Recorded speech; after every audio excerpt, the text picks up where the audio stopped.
Hi there. I want to show you a few pieces of wood. Have you ever seen that?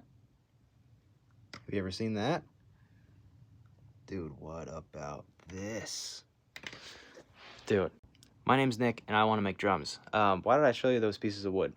The first one, it was purple. It's called Purple Heart. Pretty appropriate name. The second one, it was orange. There were no stains on any of these types of wood. That was Purdue. Those might be recognizable. The third one is my personal favorite type of wood ever. It's called leopard wood. And you don't see them used very often in instrument making. Now these are pretty hard to come by when you think about the availability of maybe domestic woods, or even some of the more common, exotic woods like well, maybe there's some mahogany that's domestic, I don't know, but the popular ones are like African mahogany.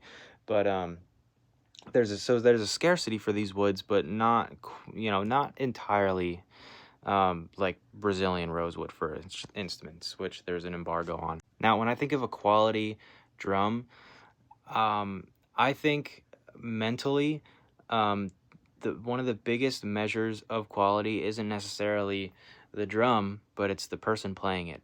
And I say that based off of mainly my personal experience, just heavily enjoying the cheapest snare drum I could have possibly, laid my hands on, which is, let me show you real quick. It's this guy right here. It's a Kent student model. I got this for 120 bucks 4 years ago. And I got it right next to a pretty cheap, Slingerland student model from the 50s. This is 50s, this is 60s, and this is 70s. Gene Cooper beat up chrome over brass. Now, I've worked in a high-end cabinet shop. I worked for Taylor Guitars, very high-end guitar maker, and I also worked for a high-end landscaping company, building outdoor patios and pools and stuff like that.